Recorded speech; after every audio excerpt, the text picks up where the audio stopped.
अस्सलाम वालेकुम रहमतुल्लाहि व बरकातुहू। मेरे अजीज़ साथियों, में हूँ हकीम एहसान आदिल इज़ान दवाखाना रिसर्च सेंटर से। आज हमने एक और टॉपिक चुना है और ये टॉपिक है पेशाब के क़तरा क़तरा निकलने का, जिसे तक़दीरुल बौल कहते हैं। ये मरज़ उम्र रसीदा हज़रात का मरज़ है।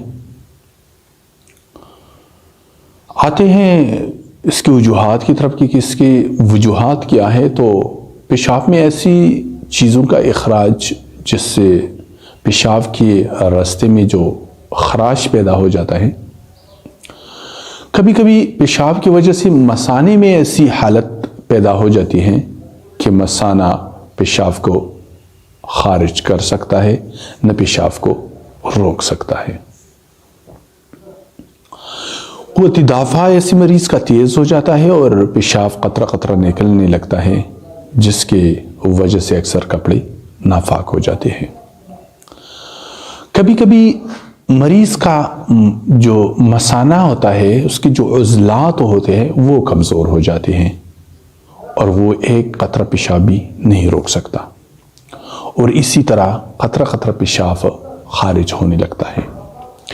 कभी कभी मसाने के आखिर में वरम या रसूली बन जाती है और इस वजह से पेशाब क़तरा क़तरा निकलना शुरू हो जाता है। तशख़ीस कर ले। सबसे पहले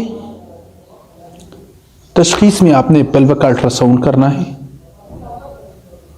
इसमें आप देखेंगे कि क्या आपके मसाने की हालत क्या है, वहाँ पे कोई वरम, वहाँ पे कोई ट्यूमर, वहाँ पे कोई और बंदिश।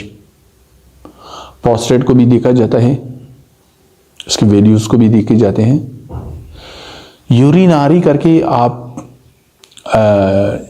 इसकी पोजीशन को देख सकते हैं कि इसमें क्या क्या आ रहे हैं।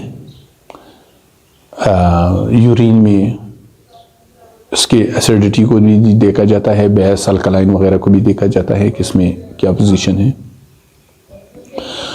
अगर जो ज़्यादातर होता है, ज़्यादातर मरीज़ों को जो मसला होता है, मैं सिर्फ उसी को लेके बाकी को स्किप कर देता हूँ, क्योंकि वो बात की बात है कि इसमें रसूली बनी है, ट्यूमर बना है तो उसका क्या करना है, उसको प्रोस्टेट उनके बड़े हुए हैं तो क्या करने हैं, वो इनकी इलाज कुछ और है। इंशाअल्लाह अज़ीज़ कभी इसके बारे में भी बात होगी। यहाँ पे हम उज़लात की कमज़ोरी यानी क़ुव्वत दाफ़ा की तेज़ी, उस पर बात करते हैं। तो क़ुव्वत दाफ़ा की तेज़ी को हम कैसे रोक लेते हैं, तो इसके लिए इलाज को नोट फरमा ली। मस्कतुल बौल 2 गोली दिन में 3 मरतबा खाना खाने के बाद ये दे और साथ माजूनी फ़लास्पा दे 1 चम्मच रात के वक़्त। ऐसी मरीज़ को कुछ दिनों के लिए लोबिया ग़िज़ाओं में, कुछ दिनों के लिए लोबिया, मटर, दाल, चने, मुरब्बा आमला, मुरब्बा हरीर, दारचीनी का कहवा, मकई की रोटी और तुर्श फ्रूट की जूस आप देंगे तो इंशाअल्लाह अज़ीज़ ये मरीज़ बहुत जल्दी ठीक हो जाएगा। अगर इस मरीज़ को इसके साथ कुछ और अमराज है तो इस और अमराज को आपने भी जहन में रखना है। ज़िंदगी में याद रखें कि जब भी आपने किसी मरीज़ का इलाज करना हो, यहाँ पे चूंकि हम एक मरज़ को लेके इलाज बताते हैं, लेकिन ऐसा नहीं होता। ये उम्र रसीदों का मरज़ है तो ज़ाहिरी बात है, उम्र रसीदा है तो उसके साथ उनके और भी अमराज होंगे। उम्र रसीदा तो ऐसा नहीं है कि उनके साथ कोई मरज़ नहीं है। ब्लड प्रेशर भी है, होगा, शुगर भी होगा, कमज़ोरी भी होगी, चेस्ट इन्फेक्शन भी होगा, कोई और बीमारियां भी होंगे। ऐसा तो नहीं है। कोलेस्ट्रोल के अमराज भी हो सकते हैं, फैटी लिवर के अमराज भी हो सकते हैं, बहुत से अमराज हो सकते हैं।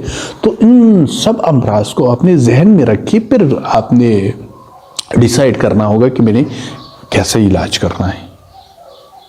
लेकिन बात चीज़ें आपने फिर स्किप करनी होंगी।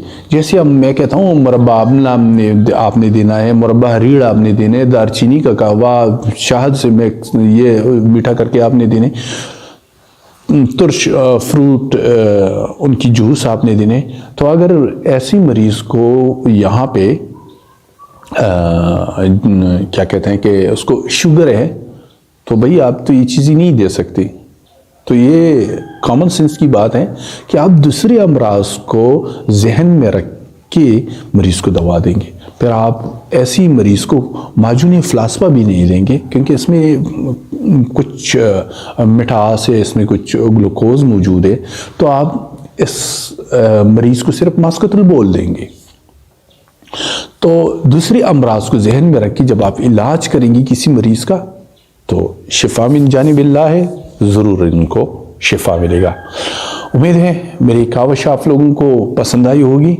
बराए मेहरबानी दूसरे साथियों को भी कोशिश करें कि शेयर करें, सदका जारिया के तौर पर दूसरे साथियों के साथ शेयर कर लिया करें ताकि उनको भी फ़ायदा हो। अस्सलाम वालेकुम व रहमतुल्लाहि व बरकातुहू।